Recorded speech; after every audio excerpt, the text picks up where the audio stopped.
There's people that are students, new Canadians, there's an Indigenous population. Tonight, dismantling 8 Edmonton encampments. When I see it, I hear his voice, I see his demeanor. Honoring a former chief of the Piikani Nation. And who made the list? The latest appointments to the Order of Canada.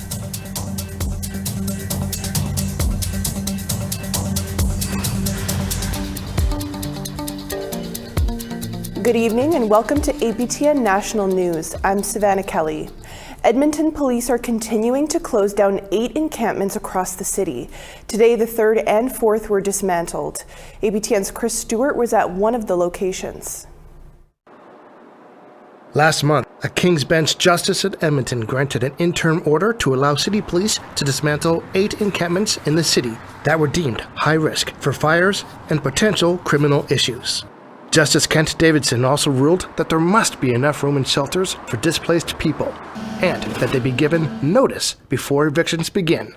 If there is no room in shelters, only those that are deemed a risk to public health and safety can be closed. Police sweeps and evictions began during the last week of December. They closed 2 camps, and today 2 more camps near downtown were cleared by Edmonton police. Jordan Morgan is a volunteer with Water Warriors. So with the unhoused community, a lot of people feel it's predominantly addicts or people that are living unsavory lifestyles, and that's not the case here. There's people that are students, new Canadians, there's an Indigenous population, there's just a lot of people who have had issues past the COVID pandemic. Rochelle Gladue is a co-founder of Tawa Outreach Collective, an Indigenous-led street outreach group. She has concerns about the quickness of the evictions. When they made the announcement on the 15th, they specifically stated no social services, no witnesses on site. They made a plan for up to 150 decampments. And, you know, the last time they had such a large scale mass sweep was last May, which I believe was about 118 decampments within a whole month. So the fact that they wanted to plan 150 in a week with no witnesses was, you know, the most concerning part. She hopes there are enough shelter beds for everyone displaced. They planned these encampment sweeps. They've given days notice for even this one. They gave a few days notice. So how do they know a couple days ago that there's enough shelter space today, right? Like it can change in an instant. There was 2 individuals I spoke to, and obviously they're depressed, they're sad. They're trying to consolidate all of their life into a very small amount of space. Floyd Lubican says he sleeps in a shelter and has been in encampments many times. He told APTN that hotels need to be built so that everyone has a warm place to sleep. A cheap hotel, because the hotels, they're expensive. On arm and a leg, man, And when you're homeless and you're poor, they should at least have a place. Like they got shelters, but you have to be in a certain time, and they get filled. They fill up right away. More evictions are expected tomorrow and in the upcoming days. Edmonton Police Services declined to speak to APTN, saying that the situation is fluid and they will provide updates in the future. Justice Davidson will hear an injunction on January 11th to stop future encampment evictions. Chris Stewart, APTN National News, Edmonton. We want to hear what you think about the camp evictions happening in Edmonton or any other stories you see here tonight. Here's how to continue the conversation. If you have a story you want to share, send us an email to news@aptn.ca. To read and watch our stories, go to aptnnews.ca. You can find us online on your favorite social media sites, including TikTok, YouTube, LinkedIn, and X, previously known as Twitter. Follow APTN News to join the conversation and see our latest stories. Manitoba had a busy year filled with many firsts, as well as some conflicts. Sav Jonza takes us on a trip back through 2023 to see what all happened. Come with me, Sav Jonza, as we take a look back at some stories from Manitoba in 2023.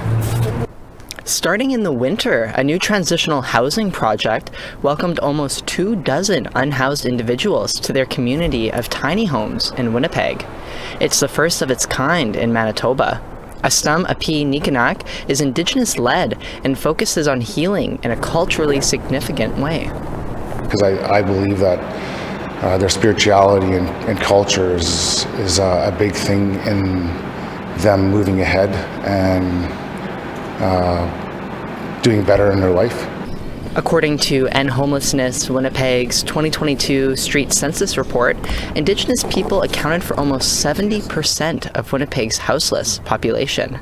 With no time limit on a person's stay, residents can heal from trauma at their own pace. Like one of the fellows bathed in the river every day, and then when it froze, he was unable to bathe. So when he moved in here, he had a shower, he had a warm bed and a warm home to sleep in, and he didn't sleep the whole night because he was on the streets for 5+ years, but he felt safe. In the summer, tensions grew between protesters calling for a landfill search for the bodies of Indigenous women and the Winnipeg Police Service and the former provincial government, who refused to do it, citing health hazards. We're not asking, we are telling you that this needs to be done. You will search the landfill, and if you will not, you will hand me the shovel and you will hand me the hazmat suits myself, and our community will go in there and retrieve our woman. Indigenous leadership from around the country showed their support for the grieving families. If we're an Indigenous person and we're in these positions, this is what we have to do. We have to break rules. We have to push boundaries. And so we're here today to come show our love and support for the families who have set up here so diligently and have to mourn so publicly. Winnipeg Police Headquarters were defaced by some protesters calling for the WPS to do something. A few days later, the city hosted the World Police and Fire Games, bringing thousands of first responders from around the world to compete in sport competitions. More protesters took to the streets, chanting for them to go home and for WPS to search the landfill.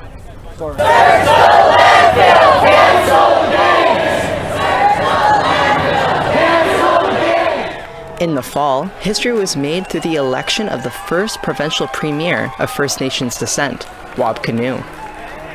My dad wasn't allowed to vote when he was a young man. Tonight, his son was elected to lead the province. On election night, he reaffirmed his government's support for searching the landfill.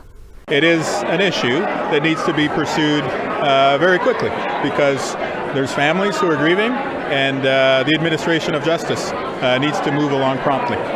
Kinew made further history at his swearing-in ceremony when he announced his cabinet.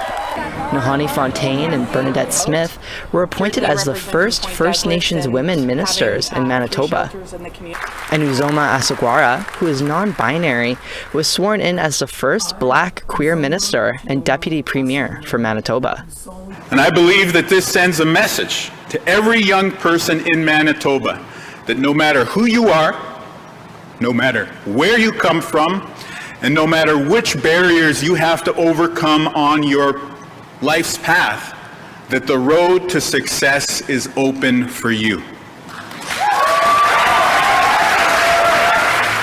Wow, what a busy year we had. Thank you so much for taking this trip through 2023 with me. I wish you all happy holidays and look forward to bringing you more stories in 2024. Sav Jonesa, APTN National News, Winnipeg. We need to step aside for a short break, but first, here's a preview of a story we'll have for you this week. I'm Tamara Pimentel, a former RCMP officer who launched a class action lawsuit to end systemic racism in the force, makes a career change. They didn't care if I was dead or alive, the RCMP. How she went from being a poster child as the first First Nations female officer in Manitoba to playing a key role in a landfill search for 3 Indigenous women. The search will happen, and we will find them. There is no other way. I'll have Marge Hudson's story soon on APTN National News.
Welcome back to APTN National News.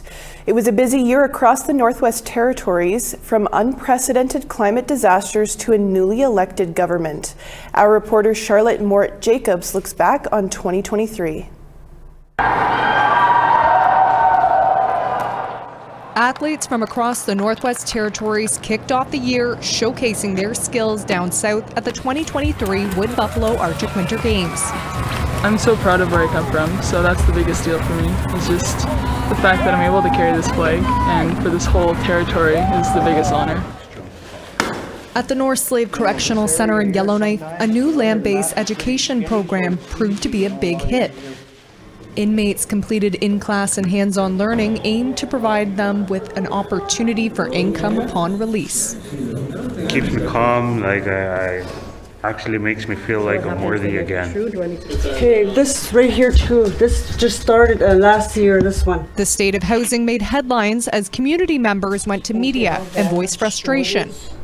And you can see the ice, so it drains into here. It's got to be done within 10 days, but they tell me since September, okay, we don't have the windows, we have to order them, and because of COVID, and that was the last excuse, but I got in touch with them. But there was some hope with the new Tenants Association helping renters navigate the legal system. Should the government of the Northwest Territories be the housing provider, or should they be the regulator of housing? They should be going after the corporate landlords. This winter, APTN drove the ice road north of Yellowknife to spend time with Cleacho Dene harvesting monitors and see the Bathurst Barren Ground caribou. The older men would talk about the younger guys hunting. That's so different compared to when they used to go hunting. And tragedy struck on May 6th when Gwich'in and Inuvialuit man Frank Rubin went missing from Fort Smith. He was such an outgoing and kind person, especially, I guess, around us students. Arguably the biggest news story of the year, wildfires. They burned earlier, they burned hotter, and they burned longer than ever before. Communities such as Hay River were evacuated more than once, and the hamlet of Enterprise burned to the ground. Climate disasters prompted conversation around the needs for Indigenous knowledge in fire management and mental health from the land. Well, growing up, my dad was a firefighter, and so I've heard a lot of stories about how, there's been fires throughout history, but they've never been allowed to get as big as these fires have been. In August, when Yellowknife was evacuated, many were left in desperation for financial assistance from the territorial government. It's difficult because, everybody, like all our friends and family, are all split up all over the place. With roughly 70% of the NWT population displaced by the fires, there was also a call for an independent public inquiry into how the NWT responded. Sharing their experiences, looking at the lessons that may come out of it. In the fall, APTN visited Thabatcha Fort Smith, where Métis groups were still waiting on an apology and compensation for loss of their traditional hunting rights in Wood Buffalo National Park. Large chunks of our own land, including Wood Buffalo Park, we couldn't hunt. And we can't hunt in Alberta, Saskatchewan. On September 30th, the National Day for Truth and Reconciliation, residential school survivors renewed calls for demolition of the former residential schools in Fort Smith. I'm still grieving from it, and I think once those buildings are torn down and we can see new buildings, then maybe new life will come into Fort Smith. And while the NWT is still no closer to having a residential treatment center, APTN continued to cover the work being done by Indigenous organizations running land-based healing and wellness programs. In the Western world, medicine world, we can conceptualize everything, but you kind of keep your feelings and your spirit kind of is not acknowledged, or it's not part of the system that you supposedly bring to your job. But in this, it's your spirit and your energy. Rounding out the year, the race was on for the territory's political hopefuls. But a lot of the issues that we're going to be talking about tonight and that the candidates have been talking about disproportionately impact Indigenous peoples. In November, 19 members of the Legislative Assembly were sworn in. It was a vote for change. Fewer incumbents than expected were re-elected. But one longtime politician who was and would go on to become the Premier, R.J. Simpson, Métis from Hay River. Still in a bit of shock, but I'm excited. I think we have a really good crew, and we made a lot of progress in the last government and working with Indigenous governments, and I think that really is the future of the territory, building those relationships so that we can really build up the territory. Simpson's election was the first time since 2011 that the top job in the territory's government was taken by somebody from a remote community. Charlotte Moritz-Jacobs, APTN National News, Yellowknife. A painting celebrating a Piikani icon has reached its final owner. A work honors the life of former Chief Nelson Smalllegs, who played a pivotal role in the area's history. CTV's Tim Brooke has more on the way he's being honored. She painted it decades ago, but Jeanette McClellan Brooks says only now has Man of Vision reached its proper home. It's more than I could have ever wished for in my life. McClellan Brooks, who is a close supporter of the Piikani Nation, made this watercolor years ago. It honors a former friend and nation icon. This is a long journey for me because I knew this family so well. The late Chief Nelson Smalllegs is depicted here proudly overlooking the land he led in the 1970s. He was seen as a pioneer who spread a message of Indigenous injustice and the need for activism. Now donated, his image will live on inside the nation's council chambers. It's great and being able to remember him today and the various memories we've all had. Members of the council were in Calgary Friday to accept the painting and various other items tied to Piikani history. The nation's current chief says he's honored. So when I see it, I hear his voice, I see his demeanor. He carried with him this aura of authority, but also of caring. Man of Vision will be placed in the chambers in the days ahead. Tim Brooke, CTV News, Calgary.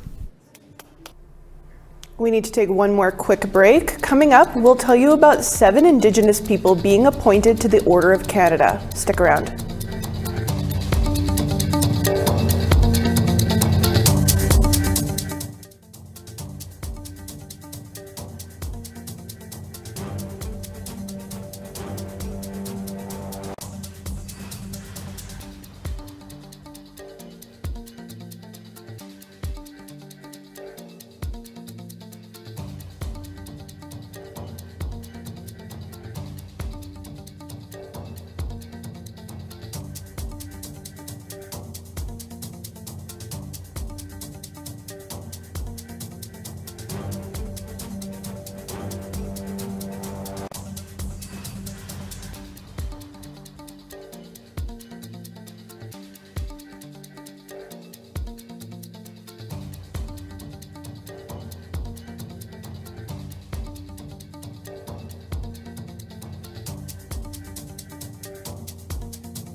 Welcome back. Time now for our photo of the day.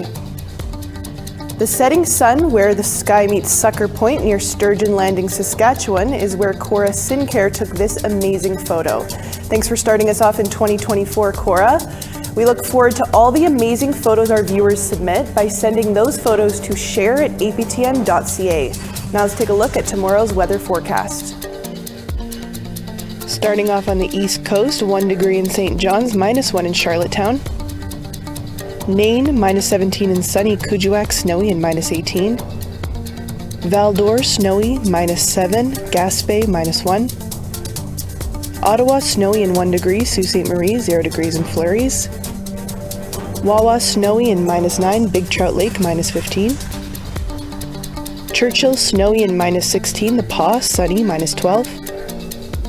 Winnipeg, -9 and sunshine there. Barons River, -11. Regina, -7, mix of sun and cloud. North Battleford, snowy and -6. Stony Rapids, snowy and -18. Buffalo Narrows, -11. Snowy in northern Alberta, -14 in Fort McMurray, -9 in Peace River. Calgary, -4. Edmonton, -6. Campbell River, -7, or +7 I should say. Kamloops, +3. Fort Nelson, snowy and -18. Smithers, -1. Watson Lake, snowy and -13. Dawson, -30. Norman Wells, -19. Wati, sunshine, -29. Paulituck, sunshine, -25 there. Colville Lake, -30. Baker Lake, -28 there. Cambridge Bay, -28 as well. Iqaluit, snowy and -16. And Clyde River, -15 in flurries.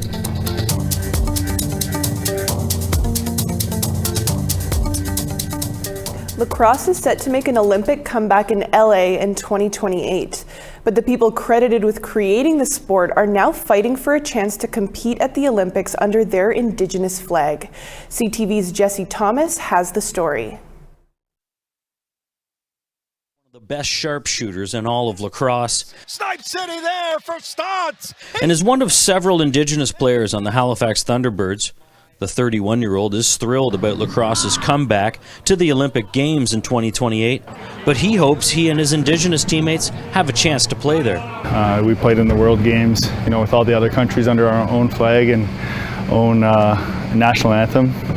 For us, it's just about being included in the sport and, being recognized as our own. Stotts and several of his Thunderbirds teammates like Captain Cody Jamieson and goalie Warren Hill have competed internationally as the Haudenosaunee Nationals, an Indigenous team comprised from 6 nations that make up the Haudenosaunee Confederacy, who are not recognized by the International Olympic Committee. For us to hopefully get recognized, it's going to take,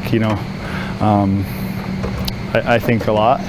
The Nationals have been in this position before. They were denied travel to England for the 2010 World Championships. Their Haudenosaunee passports were not recognized by the British government.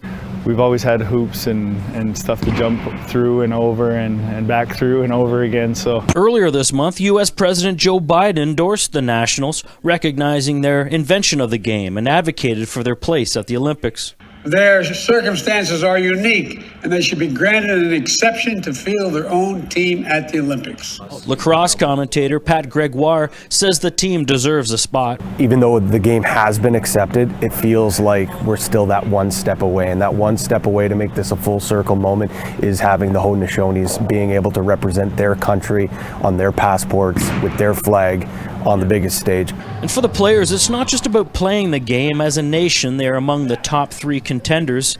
It's also a matter of recognition. Jesse Thomas, CTV News, Halifax. 7 Indigenous artists, musicians, activists, and politicians will receive appointments to the Order of Canada. Willie Littlechild, Stephen Point, and Richard Wayne Hill are among the list of names announced last week by Governor General Mary Simon. Willie Littlechild is probably the most recognized name on the list of 78 new appointees. He was commissioner of the Truth and Reconciliation Commission for 6 years. Innu poet Josephine Bacon is being recognized for her contributions to Indigenous literature and culture.